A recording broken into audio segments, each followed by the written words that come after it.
So, they just recently proved Einstein's theory correct that gravitational waves are being pulsed out of black holes, which is awesome because that proves a theory that's like 3,000 years old that was made by the Greeks regarding sacred geometry. So, this is some sacred geometry. This is the flower of life. This is a vesicle Pisces, a double vesicle Pisces, and here is just a sphere. Now, let's look at one sphere, and right at the center you see a little dot, which represents the dead center of the sphere. And on the outside you just get a circumference. Now, if you were thinking of this in terms of black holes, that would be the singularity itself, where things can't move past it or through it. And this would result here as the influence or the pulsation where it can be experienced. Now, here's what two black holes, if they were creating a waveform interference pattern, here would be the center of one, the center of another, and they bisect. And here you have four black holes.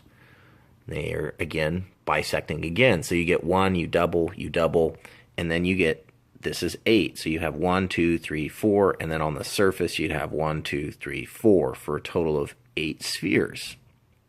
Now, that's very significant. If you look at the work of Nikola Tesla, he talks about 8 as being the complete layer of any cycle. That's why all of his machines were based off of either 90-degree or 45-degree turns, which makes either 4 segments or 8 segments, because he was making all of his equipment in alignment with this kind of thinking. Now, if you flip this over, you have the flower of life here, and then you have the tree of life, which is an extension of the flower of life. So you can kind of see in the center here is nested the flower of life, and this is essentially just extrapolating it out, because here you would have basically harmony between all 7s, or all 6 of these spheres here. And this is pulling out the constituent parts. Just like if you were looking at this through a prism, like this would be white light flowing through a crystal, and it would be expanding into its constituent parts here. So you have yellow, green, light blue, dark blue, violet, and red. Now, let's talk about the way that light works. Now, RGB, which is red, blue, green, was the standard, and because you can make any colors based off these 3. So if you were to take all 3 of these colors and you mix them together, they make white light. Now, if you were to take green and blue, you mix them together, they make cyan. Now, if you take green and red, you mix them together, they make yellow. Now, if you take blue and red together, you get purple. And that's one of the things that they talk about, that the feminine arises out of the masculine. So you look at these 3 constituent parts, and that's basically represents the masculine, and these 3 parts represent the feminine. So if you were looking at these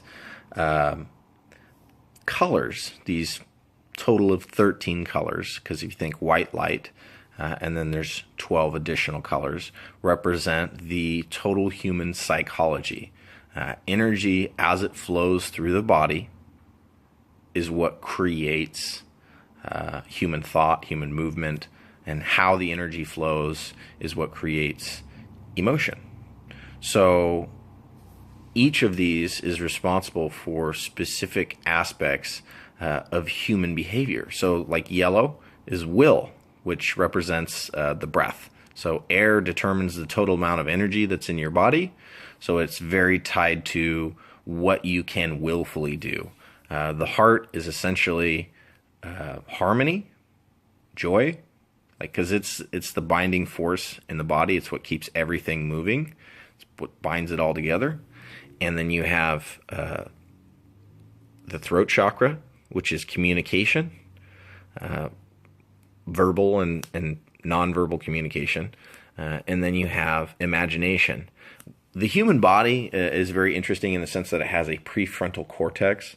The purpose of a prefrontal cortex is that you can simulate reality in your own mind based on what you know or what you intuit about a situation. So this here is spirituality or connection of all things, like universal connection. So whenever you look at any of these, you can kind of look at, say, okay, well, this root chakra, which represents survival, acceptance, and forgiveness, mixed with imagination or simulated reality. In other words, ideal reality results in spirituality. So this is more about thriving. This is more about surviving. This is just about imagining. This is about communicating. This is about emotional connection. And this is about willful action. So when you look at somebody, even though they're a whole person, each of these energies is operating in the body independently towards, hopefully, the benefit of the body. Sometimes, if people are abused by themselves or others, these energies can get totally out of balance. If somebody is abused, their heart, essentially, or their connectedness, their self-worth might be very, very low, which is going to affect their imagination, their purpose, and acceptance. Primarily, they're probably not going, because, again, your emotional content and your purpose are what create your will. So if you have a very weak heart, you're going to have low will, you're going to have a disconnection from purpose, you're going to probably be imagining things and saying things that are not ideal for you, and you likely will not have much spirituality if you're literally have very low self-worth. So each of these concepts, these constructs, symbols, and colors allows us to identify with different aspects of our decision-making process. Because we all make decisions and we think it's the words or the things that we imagine, but a lot of the times it's a feeling or a strong desire that you want to do something, or wanting to be accepted, wanting to fit in, wanting to be forgiven, or wanting to survive, wanting to create. There's so many different aspects of human nature. And the reality is that they're all constructed in a way that we can understand without physically seeing, by using inference of information, like how black holes are connected, and how that bends light, and how all of this affects your body, because light separates out when it hits a prism. A prism is an atomic structure of crystalline, which essentially bends light. Your body is a fluid, liquid crystal superconductor, meaning it's separating these energies out while simultaneously flowing through your body. Your body is an incredibly harmonious piece of the universe, naturally.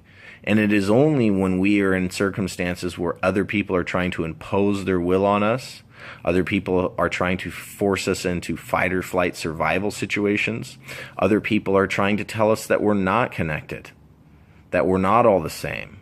Other people are trying to fill our imaginations with garbage. They're trying to fill everything in the media with negative, argumentative, and indecent interactions and communications. They are breaking down the joy and the harmony that's a part of all life. And I think that if people are more aware of these energies, they wouldn't allow themselves to be broken down, because they would see where the energy is in deficiency. And you can love yourself then. If you know how to love yourself, you can love yourself. And by understanding all the ways that your body identifies with harmony, which is love, you can identify how to make yourself happier on the inside, inner transformation, which is what we're really in need of.